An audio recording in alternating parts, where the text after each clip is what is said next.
ये कहानी एक बुजुर्ग की। सुबह के करीबन 10 बज चुका था।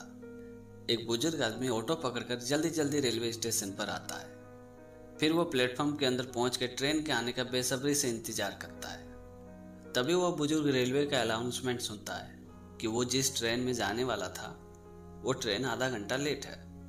इस वजह से वो बूढ़ा व्यक्ति एक जगह बैठ जाता है और अपनी रामायण की किताब निकाल के पढ़ने लगता है। उस बुजुर्ग के बाजू में एक पति पत्नी भी बैठे थे। देखने से ऐसा लग रहा था जैसे नई नई इनकी शादी हुई हो। जब उस लड़के ने बुजुर्ग को रामायण पढ़ते हुए देखा तो मन ही मन मुस्कुराने लगा।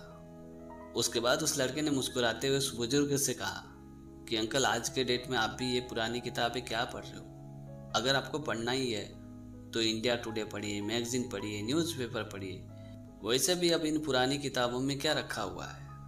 उस लड़के की बात सुनने के बाद वो बुजुर्ग थोड़ा मुस्कुराया और वापस अपनी रामायण की किताब में मग्न हो गया। वो देखते देखते आधा घंटा भी बीत चुका और उन लोगों की ट्रेन भी आ गई। उसके बाद वो बुजुर्ग जिस बोगी में चढ़ा उसी बोगी में वो लड़का भी चढ़ा और थोड़ी देर बाद ट्रेन वहां से चलने लगी। जब ट्रेन कुछ दूर चली तो वो लड़का जोर जोर से चिल्लाने लगा, चीखने लगा, रोने लगा। लड़के की यह हालत देख उस बुजुर्ग ने लड़के से पूछा कि क्या हुआ, तुम रो क्यों रहे हो, चिल्ला क्यों रहे हो? तभी उस नौजवान लड़के ने रोते हुए उस बुजुर्ग से कहा कि मेरी पत्नी तो वहीं छूट गई, वो तो ट्रेन में चढ़ ही नहीं पाई।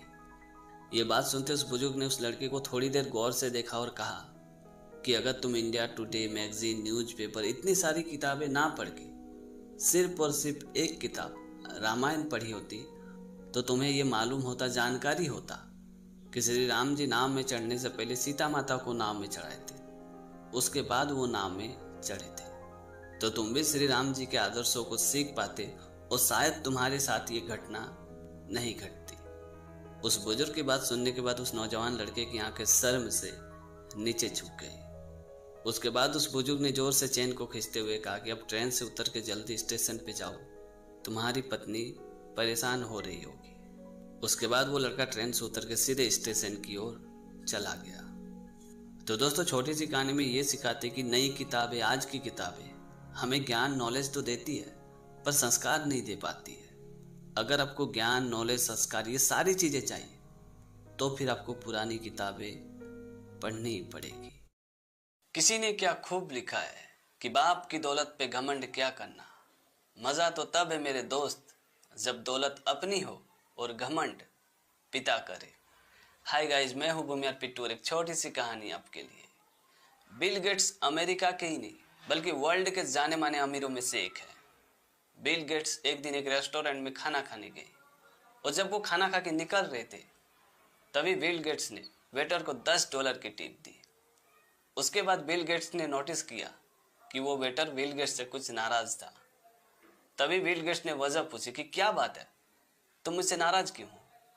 ये सुनते वेटर ने बिल गेट्स से बोला कि सर, कुछ दिन पहले आपकी लड़की इसी रेस्टोरेंट में खाना खाने आई थी और जब वो जा रही थी तो उन्होंने मुझे $200 की टिप दी थी, लेकिन आप तो उसके पिताजी है, फिर भी आपने मुझे सिर्फ $80 टिप दिया, ऐसा क्यों? ये सुनते ही बिल गेट्स ने उस वेटर से कहा कि जिस लड़की ने तुम्हें $200 की टिप दी वो एक बहुत ही बड़े अमीर की लड़की है और मैंने तुम्हें सिर्फ $10 का टिप इसलिए दिया क्योंकि मैं एक मामूली वकील का लड़का हूँ। ये सुनते ही जो वेटर बिल गेट्स से नाराज था उसके चेहरे पे एक प्यारी सी स्माइल आ गई। तो दोस्तों, इस कहानी से सीखने वाली बात यह है कि अपना गुजरा हुआ कल कभी ना भूले।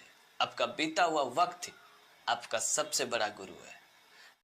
किसी ने क्या खूब लिखा है कि जो लोग सफर में अकेला चलने का हौसला रखते हैं, यकीन मानिए काफिला एक दिन उसके पीछे चलता है। नमस्कार दोस्तों, मैं हूं भूमियार पिट्टू और एक छोटी सी कहानी आपके लिए। एक गवर्नमेंट स्कूल में बच्चे पढ़ रहे थे और उसके बाजू में उन बच्चों के लिए खाना तैयार हो रहा था। अचानक गैस के सिलेंडर से पाइप खुल जाती है और वहां आग लग जाती है और देखते ही देखते वो आग चारों ओर फैल जाती है। उस आग को देख के गांव वाले दौड़ के आते हैं और उस आग को बुझाने का कोशिश करते हैं। सभी आग को बुझाने में लग जाते हैं।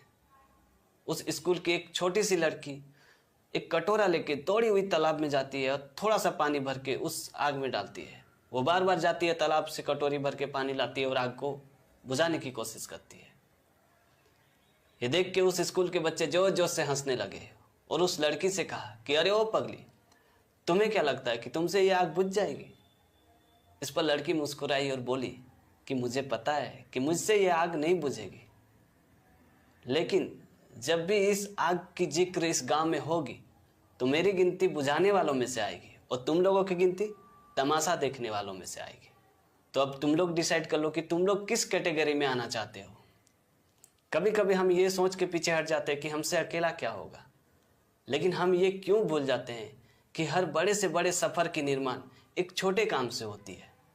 उस लड़की की बात सुन के सभी लड़के की आंखें शर्म से नीचे झुक जाती है और उन लोग भी उस आग को बुझाने में मदद करने लगते हैं। तो दोस्तों, इस कहानी से सीखने वाली बात यह है कि छोटे छोटे कदम से ही बड़े सफ़र तय किए जाते हैं, क्योंकि आपको भी पता है कि विशाल इमारत की निर्माण एक छोटे ईंट से ही होती है। तो आज के लिए इतना ही। मिलते हैं अगली वीडियो में एक नई टॉपिक के साथ, एक नई कहानी के साथ। तब तक के लिए जय हिंद, वंदे मातरम।